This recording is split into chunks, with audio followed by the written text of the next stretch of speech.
La Bible Louis II, introduction à l'Épître aux Galates. La Galatie était une province de l'Asie mineure bornée au nord par la Bithynie et la Paphlagonie, à l'est par le Pont et la Cappadoce, au sud par la Cappadoce, la Lycaonie et la Phrygie, à l'ouest par la Phrygie et la Bithynie. Ses villes principales étaient Ancyra, Tavium, Pessinus. Cette province tirait son nom de tribus gauloises qui s'y étaient établies 250 ans avant Jésus-Christ. On l'appelait Gallo-Grèce ou Galatie. La population mixte de ces contrées parlait grec comme tout l'Orient, mais au témoignage de Jérôme qui y avait séjourné, les tribus gauloises avaient conservé la langue usitée aux environs de Trèves. La Galatie fut soumise aux Romains dès l'an 189 avant Jésus-Christ et réduite en province romaine l'an 25 avant notre ère, ayant depuis la même époque Ancyra pour métropole. Paul y annonçait l'Évangile dans son second voyage missionnaire en Acte 16 et y fonda des églises. Il y retourna durant son troisième voyage et affermit dans la foi les nouveaux convertis. Bientôt après cette seconde visite de l'apôtre, il vint dans ces églises des docteurs judaïsants qui, contrairement à la doctrine du salut par grâce et de la justification par la foi seule qu'avait annoncé l'apôtre, enseignaient la nécessité de la circoncision et des observances de la loi, même pour les païens convertis. Afin de parvenir plus facilement à leur but, ces faux docteurs s'appliquèrent à rabaisser l'autorité de Paul en lui refusant la dignité apostolique, parce que, disait-il, il n'avait pas reçu sa doctrine directement du Seigneur, comme les autres apôtres dont il se réclamait. Les Galates furent réellement ébranlés dans leur foi. Paul apprit ces tristes nouvelles très probablement pendant son séjour à Éphèse en Acte 19, peu de temps après sa seconde visite en Galatie, et c'est pour réparer le mal causé par l'erreur que l'apôtre écrit cette lettre. Vers l'an 56, le bien qu'elle a fait à l'Église par l'affermissement de la saine doctrine l'emporte de beaucoup sur le mal que firent en Galatie les faux docteurs. Très semblable pour le fond à l'Épître aux Romains, où Paul expose paisiblement et longuement les profondes vérités de l'Évangile de Jésus-Christ, la lettre aux Galates atteint le même but, avec cette différence qu'elle est et devait être polémique dans la forme. Et quel modèle de polémique, quelle énergique décision dans la réfutation de l'erreur et dans l'exposition de la vérité, et en même temps, quel ardent amour des âmes. Cet épître dont l'authenticité n'a jamais été révoquée en doute et ne pouvait l'être, tant les preuves externes et internes sur lesquelles elle se fonde sont évidentes, se divise naturellement en trois parties. Première partie, l'apôtre justifie d'abord son apostolat en déclarant qu'il ne l'a reçu d'aucun homme, mais directement de Jésus-Christ lui-même, que sa conversion et son appel au ministère évangélique ont été parfaitement indépendants des hommes, que plus tard, cependant, les apôtres de Jérusalem, reconnaissant sa mission parmi les païens, lui donnèrent la main d'association, qu'il eut même occasion de reprendre en face l'apôtre Pierre, qui cédait par crainte des hommes aux chrétiens judaïsants. Deuxième partie, abordant la grande question de doctrine qu'il avait à traiter, savoir la justification de l'homme pécheur par la foi seule, l'apôtre montre que les Galates n'avaient point reçu l'Esprit de Dieu par la loi, mais par la foi, de même qu'Abraham avait été justifié non par une loi qui n'existait point encore, mais par sa foi en la promesse de grâce, que la loi ne peut que condamner et maudire ceux qui la violent, et que Christ seul nous a délivrés de cette malédiction par sa mort sur la croix, que cette alliance de grâce ou testament déjà traité avec Abraham n'a pu être invalidée par la loi venue plus tard, que la loi n'a été ajoutée qu'à cause des transgressions pour nous servir de gardiens et de pédagogues jusqu'à l'accomplissement de la promesse, laquelle proclame à tous la liberté. Vous êtes donc libres, enfants de Dieu. Pourquoi retournez-vous sous l'esclavage de ces misérables rudiments? Souvenez-vous des temps heureux de votre conversion et de votre premier amour. Qu'y a-t-il de changé? Il est venu des hommes jaloux de vous, mais moi j'éprouve de nouveau à votre sujet les douleurs de l'enfantement. Vous vous appuyez sur la loi.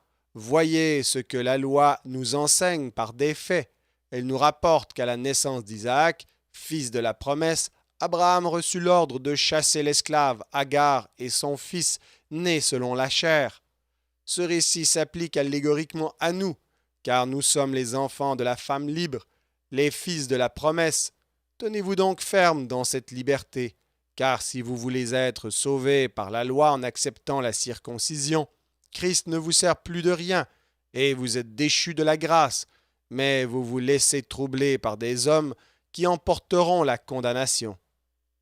Troisième partie, l'apôtre s'adressant aux membres des églises qui avaient conservé la saine doctrine, les exhorte à ne pas abuser de la liberté chrétienne pour vivre selon la chair. Il leur énumère les œuvres de la chair et les fruits de l'esprit. Il les engage à supporter les faibles en veillant sur eux-mêmes, puisque chacun est responsable devant Dieu de sa vie entière et moissonnera ce qu'il aura semé. Enfin, après avoir jeté un dernier regard sur les faux docteurs et leurs desseins égoïstes, il prend congé de ses frères en les suppliant de ne pas ajouter à ses souffrances et en leur souhaitant la grâce du Seigneur Jésus-Christ. Cette analyse peut donc encore se résumer ainsi. 1. Apologie personnelle de l'apôtre, chapitres 1 et 2. 2. Partie dogmatique de sa lettre, chapitre 3 jusqu'au chapitre 5, verset 12. Et 3. Exhortation pratique, résumé et salutation, chapitre 5, 13 et chapitre 6.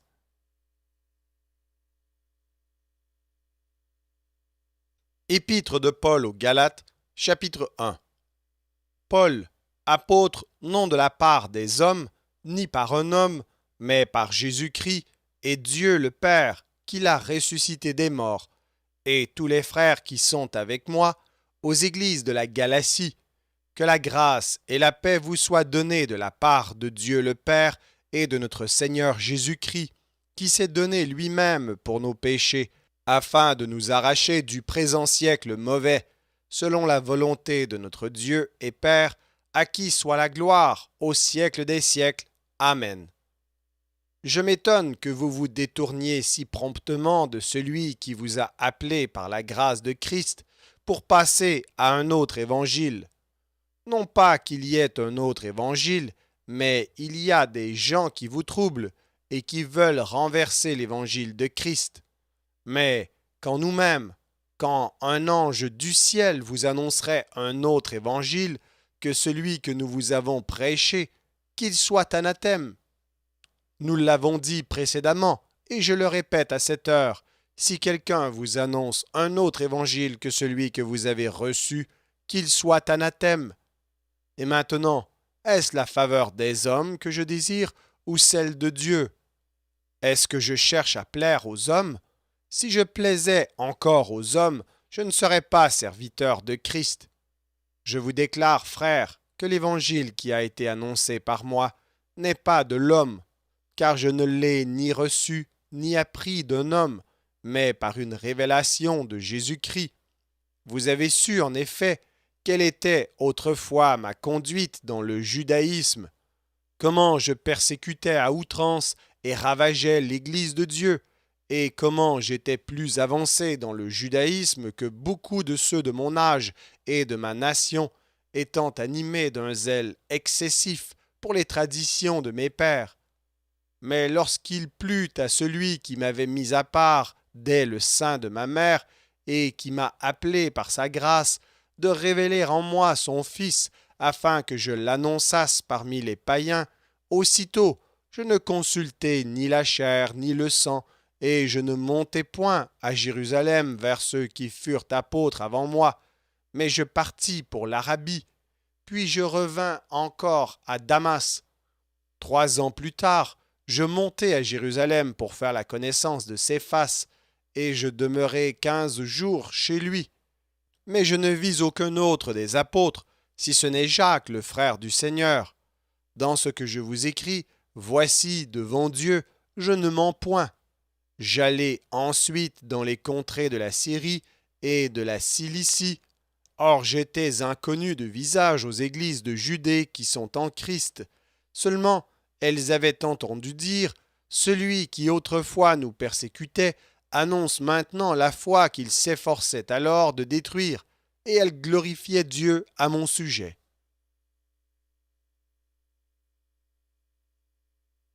L'épître de Paul aux Galates, chapitre 2.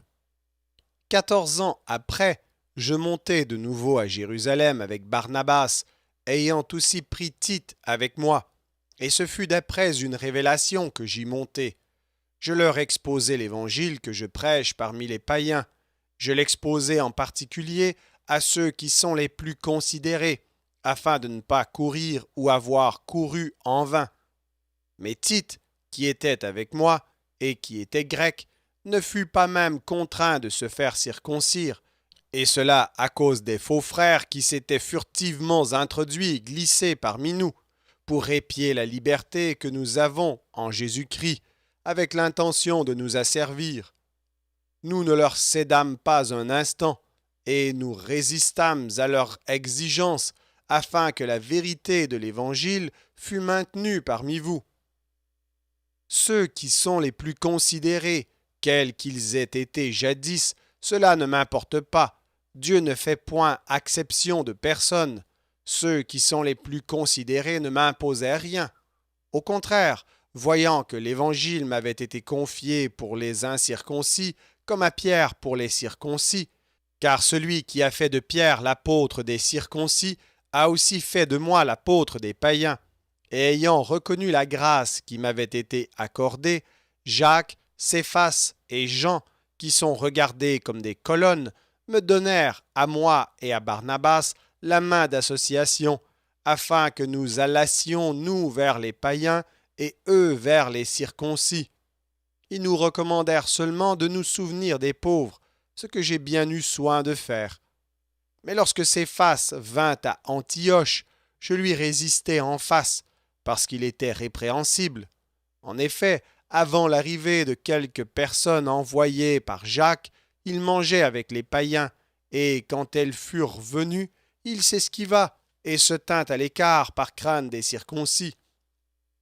Avec lui, les autres Juifs usèrent aussi de dissimulation, en sorte que Barnabas même fut entraîné par leur hypocrisie.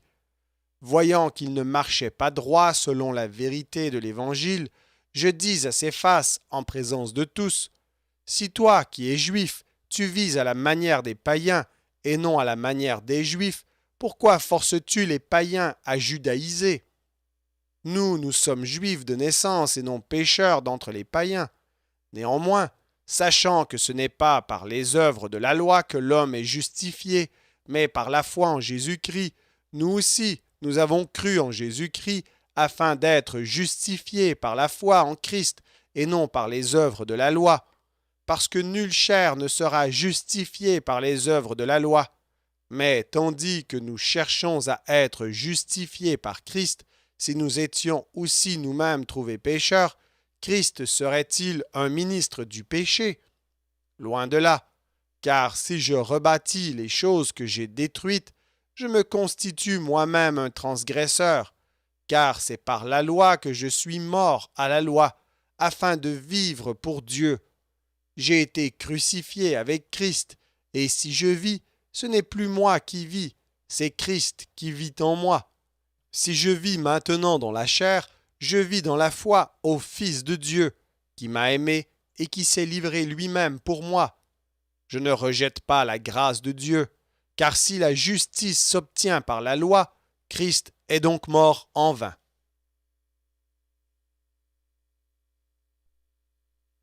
L'épître de Paul aux Galates, chapitre 3. Ô Galates, dépourvus de sens, qui vous a fasciné, vous, aux yeux de qui Jésus-Christ a été peint comme crucifié? Voici seulement ce que je veux apprendre de vous. Est-ce par les œuvres de la loi que vous avez reçu l'Esprit ou par la prédication de la foi? Êtes-vous tellement dépourvu de sens? Après avoir commencé par l'Esprit, voulez-vous maintenant finir par la chair? Avez-vous tant souffert en vain, si toutefois c'est en vain? Celui qui vous accorde l'Esprit et qui opère des miracles parmi vous, le fait-il donc par les œuvres de la loi ou par la prédication de la foi? Comme Abraham crut à Dieu et que cela lui fut imputé à justice, reconnaissez donc que ce sont ceux qui ont la foi qui sont fils d'Abraham. Ou si l'Écriture prévoyant que Dieu justifierait les païens par la foi, a d'avance annoncé cette bonne nouvelle à Abraham, toutes les nations seront bénies en toi, de sorte que ceux qui croient sont bénis avec Abraham le croyant. Car tous ceux qui s'attachent aux œuvres de la loi sont sous la malédiction, car il est écrit « Maudit est quiconque n'observe pas tout ce qui est écrit dans le livre de la loi et ne le met pas en pratique. » Et que nul ne soit justifié devant Dieu par la loi, cela est évident, puisqu'il est dit « Le juste vivra par la foi ». Or, la loi ne procède pas de la foi, mais elle dit « Celui qui mettra ces choses en pratique vivra par elles ».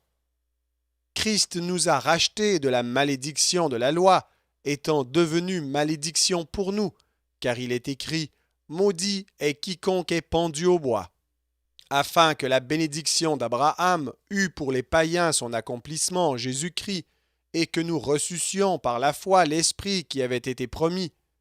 Frères, je parle à la manière des hommes, une disposition en bonne forme, bien que faite par un homme, n'est annulée par personne, et personne n'y ajoute. Or, les promesses ont été faites à Abraham et à sa postérité. Il n'est pas dit « et aux postérités », comme s'il s'agissait de plusieurs, mais en tant qu'il s'agit d'une seule, et à ta postérité, c'est-à-dire à Christ. Voici ce que j'entends. Une disposition que Dieu a confirmée antérieurement ne peut pas être annulée, et ainsi la promesse rendue vaine par la loi survenue 430 ans plus tard. Car si l'héritage venait de la loi, il ne viendrait plus de la promesse.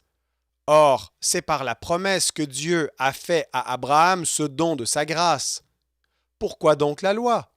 Elle a été donnée ensuite à cause des transgressions, jusqu'à ce que vînt la postérité à qui la promesse avait été faite.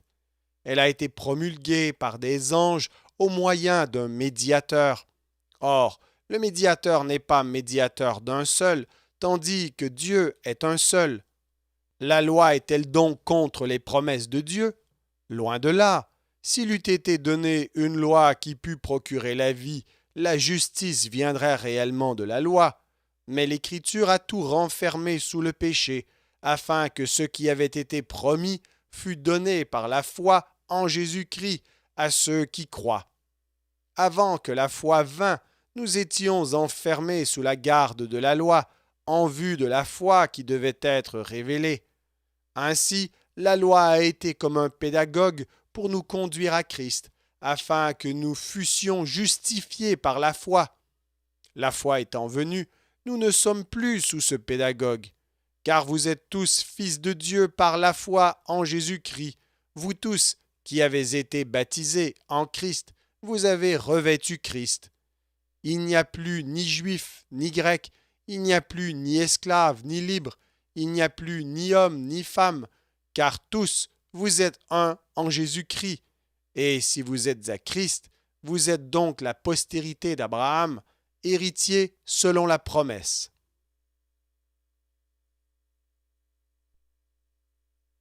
L'épître de Paul aux Galates, chapitre 4.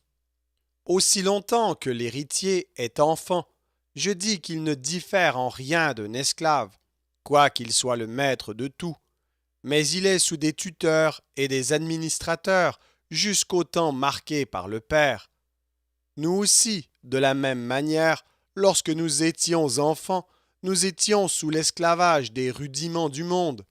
Mais lorsque les temps ont été accomplis, Dieu a envoyé son Fils, né d'une femme, né sous la loi, afin qu'il rachetât ceux qui étaient sous la loi, afin que nous reçussions l'adoption. Et parce que vous êtes fils, Dieu a envoyé dans nos cœurs l'esprit de son Fils, lequel crie Abba, Père. Ainsi, tu n'es plus esclave, mais fils, et si tu es fils, tu es aussi héritier par la grâce de Dieu. Autrefois, ne connaissant pas Dieu, vous serviez des dieux qui ne le sont pas de leur nature. Mais à présent que vous avez connu Dieu, ou plutôt que vous avez été connus de Dieu, comment retournez-vous à ces faibles et pauvres rudiments auxquels de nouveau vous voulez vous asservir encore? Vous observez les jours, les mois, les temps et les années. Je crains d'avoir inutilement travaillé pour vous.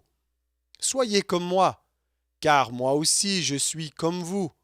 Frères, je vous en supplie, vous ne m'avez fait aucun tort. Vous savez que ce fut à cause d'une infirmité de la chair que je vous ai pour la première fois annoncé l'Évangile. Et mis à l'épreuve par ma chair, vous n'avez témoigné ni mépris, ni dégoût. Vous m'avez au contraire reçu comme un ange de Dieu, comme Jésus-Christ. Où donc est l'expression de votre bonheur? Car je vous atteste que si cela eût été possible, vous vous seriez arraché les yeux pour me les donner. Suis-je devenu votre ennemi en vous disant la vérité? Le zèle qu'ils ont pour vous n'est pas pur, mais ils veulent vous détacher de nous, afin que vous soyez zélés pour eux. Il est beau d'avoir du zèle pour ce qui est bien, et en tout temps, et non pas seulement quand je suis présent parmi vous. Mes enfants, pour qui j'éprouve de nouveau les douleurs de l'enfantement, jusqu'à ce que Christ soit formé en vous, je voudrais être maintenant auprès de vous et changer de langage, car je suis dans l'inquiétude à votre sujet. Dites-moi, vous qui voulez être sous la loi, n'entendez-vous point la loi? Car il est écrit qu'Abraham eut 2 fils, un de la femme esclave et un de la femme libre. Mais celui de l'esclave naquit selon la chair, et celui de la femme libre naquit en vertu de la promesse. Ces choses sont allégoriques, car ces femmes sont 2 alliances. L'une du mont Sinaï, enfantant pour la servitude, c'est Agar, car Agar, c'est le mont Sinaï en Arabie, et elle correspond à la Jérusalem actuelle, qui est dans la servitude avec ses enfants. Mais la Jérusalem d'en haut est libre, c'est notre mère, car il est écrit « Réjouis-toi, stérile, toi qui n'enfantes point, éclate et pousse des cris, toi qui n'as pas éprouvé les douleurs de l'enfantement, car les enfants de la délaissée seront plus nombreux que les enfants de celle qui était mariée. Pour vous, frères, comme Isaac, vous êtes enfants de la promesse, et de même qu'alors celui qui était né selon la chair persécutait celui qui était né selon l'esprit, ainsi en est-il encore maintenant. Mais que dit l'Écriture? Chasse l'esclave et son fils, car le fils de l'esclave n'héritera pas avec le fils de la femme libre. C'est pourquoi, frères, nous ne sommes pas enfants de l'esclave, mais de la femme libre.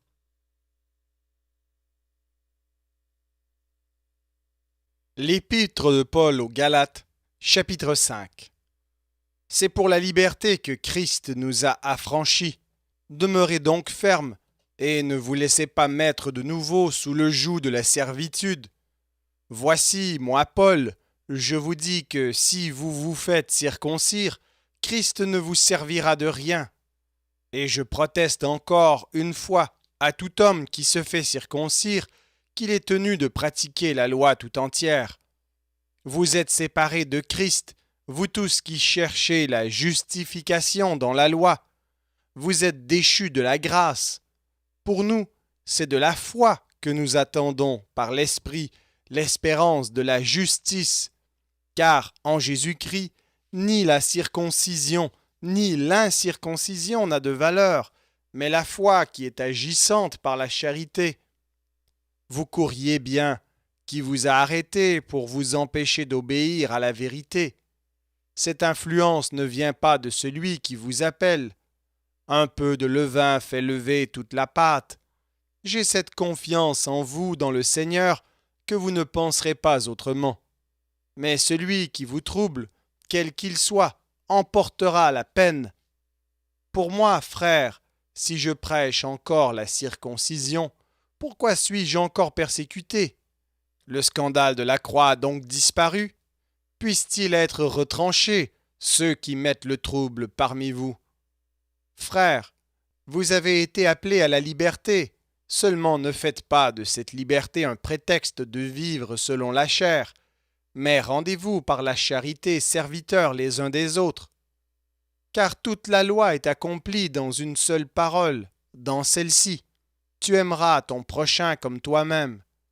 Mais si vous vous mordez et vous dévorez les uns les autres, prenez garde que vous ne soyez détruits les uns par les autres. Je dis donc, marchez selon l'esprit, et vous n'accomplirez pas les désirs de la chair, car la chair a des désirs contraires à ceux de l'esprit, et l'esprit en a de contraires à ceux de la chair.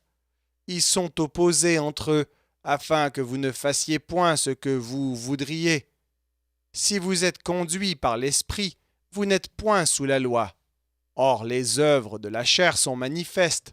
Ce sont l'impudicité, l'impureté, la dissolution, l'idolâtrie, la magie, les inimitiés, les querelles, les jalousies, les animosités, les disputes, les divisions, les sectes, l'envie, l'ivrognerie, les excès de table et les choses semblables. Je vous dis d'avance, comme je l'ai déjà dit, que ceux qui commettent de telles choses n'hériteront point le royaume de Dieu.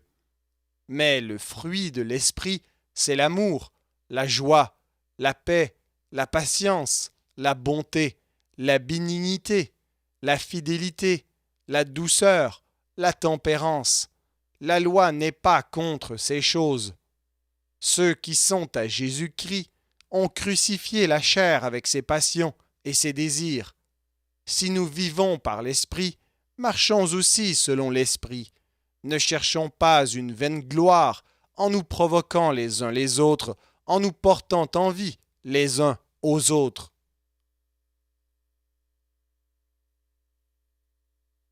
L'épître de Paul aux Galates, chapitre 6. Frères, si un homme vient à être surpris en quelque faute, vous qui êtes spirituels, redressez-le avec un esprit de douceur. Prends garde à toi-même, de peur que tu ne sois aussi tenté. Portez les fardeaux les uns des autres, et vous accomplirez ainsi la loi de Christ.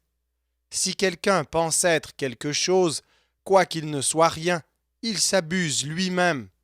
Que chacun examine ses propres œuvres, et alors il aura sujet de se glorifier pour lui seul, et non par rapport à autrui.